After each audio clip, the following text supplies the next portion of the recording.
Episode का and तो आने वाला नहीं है क्योंकि कल बैसाखी की रात है और संडे का दिन है। कोई फंक्शन की वजह से कल का एपिसोड नहीं आएगा, यानी सोमवार को मिलेंगे। तो एपिसोड को एंड को साइड पे रख के आज की कहानी की बात करें तो बात समझाएगी कि वो इस औरत के लिए तुम ऐसा क्यों कर रहे हो। एक सौतेली माँ के लिए घर के छोड़े, बोला इसने अपना सगा बेटा छोड़ दिया मेरे वजह से, तो मैं क्या इनके लिए घर नहीं छोड़ सकता। मैं छोड़ूंगा तो तुम्हें जाना है तो जाओ, ख्याति में हमदर्दी आ रही है तो तुम भी ख्याति के साथ घर से निकलो, पराग ने बोला। फिर बा ने रिक्वेस्ट की, मना ले, पर नहीं माने और तीनों के तीन स्लो मोशन में निकल गए। जाते जाते अनुपमा ने उनको एक ताना मारते हुए निकली कि याद रखना, आज इनकी गलती आप इन्हें माफ नहीं कर रहे हो। कल भविष्य में अगर आपकी कोई गलती सामने आएगी तो आप माफी मांगते मांगते थक जाएंगे, पर आपको माफी नहीं मिलेगी।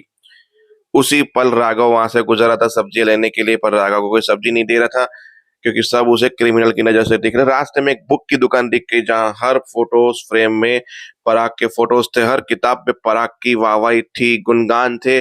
जहां राघव आपा खो गया, पराग को उठा रही, मैं तुझे छोड़ूंगा नहीं, ये वो सारी बुक्स स्टेशनरी फाड़ दी उसने।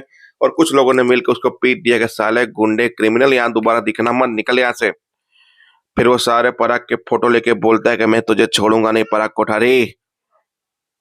अब ये लोग निकल गए बाहर गेट पे, जहां बोला कि आप हमारे घर पे चलोगे, बोला नहीं मैं बोझ नहीं बना जाती, आप इन दोनों को संभालिए, मैं अपने आप को संभालूंगी। बोला ये ना दोनों आपको जाने देंगे ना मैं जाने दूंगी, तो चलिए मेरे घर। तो ये लोग निकल गए।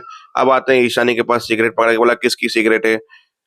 वो तो सब सपोर्ट कर रहे थे, जैसे कि परी और अंश कभी किसी दोस्त की सिगरेट रह गई होती है, कभी कभी ऐसा होता है किसी का सामान रह जाता है, मैं भूल जाता हूँ। बोला ये मेरी है, मैं पीती हूँ, जो करना है कर लो, जो उखाड़ना है उखाड़ लो, मैं अब वही करूंगी जो मुझे करना है, मैं वैसी ही जिंदगी जीऊंगी जैसी जिंदगी मुझे जीनी है, मुझे कोई रोक नहीं सकता, आप भी नहीं। समझ में आया? मतलब वर्ड से ईशानी निकल गई घर से अभी गुस्से में और दादागिरी से। फिर वहां पे परी की माँ यानी कि हमारी किंजू बेबी बोली कि देख लो, कर्मों की सजा यही मिलती है बेटा। पाखी, तूने अपनी माँ को कभी समझा नहीं और उसके साथ बदतमीजी की, आज तेरी बेटी तुझे समझ भी नहीं रही और बदतमीजी भी कर रही है। कर्म का फल तुम्हें मिल रहा है यहाँ पे, भुगत तो। फिर बा ने समझा दिया, समझा देना तेरी बेटी को, ये सब कुछ चीजें यहाँ नहीं चलेगी, दूसरे बच्चे बिगड़ रहे हैं, समझ रहा है तो ठीक है, वरना तू और तेरी बेटी कहीं अपना बंदोबस्त कर लो। फिर बाहर बैठ के वो लोग टेंशन कर रहे थे, ईशानी को फोन लगा रहे थे, शाम हो गई अभी तक ईशानी आई नहीं है। फिर बाबूजी ने बोला कुछ पता चला, ये नशा ही ऐसा होता है कि नशे के आड़ में लोग कुछ भी कर लेते हैं। फिर बोला आपकी बेटी कहाँ है, बा ने बोला। बोला मेरी बेटी का इसमें कोई दोष नहीं है। बोला है कहाँ महान नानी। फिर वहां से गाड़ी आई जहां से ख्याति और ये उतरे। अब बाप पूछने लगे ये क्यों, ये कैसे। श्श्श, शांत। बा को उसी वक्त शांत करवा के तीनों अंदर चले गए। ख्याति चली गई अपने कमरे में। फिर बा ने को बताया कि वही हुआ जो नहीं होना चाहिए, मतलब सारी स्टोरी साइलेंटली बता दी। अच्छा हुआ कि रिपीट टेलीकास्ट नहीं दिखाया गया। ख्याति रो रही थी, प्रेम गया, कदमों में गिरा, माफी मांगी, मेरी वजह से ये आपकी हालत है, मैं आपको समझ नहीं पाया, ये वो। दोनों गले मिले, कूट कूट के रोए। फिर चारों ने हिम्मत दी, फिर बोला कि चलो बाहर माइंड फ्रेश करो और आज की आरती आप करोगे। ऐसा जरूरी नहीं है कि आरती घर के ही लोग करते हैं, आप भी कर सकते हो। वहां पे अब आते हैं निवास पे, जहां मोहित ने बोला कि मैं कुछ ऐसा कर सकता हूँ पापा जिससे ये दुख हो, क्योंकि सब कुछ तो मेरी वजह से ही हुआ है।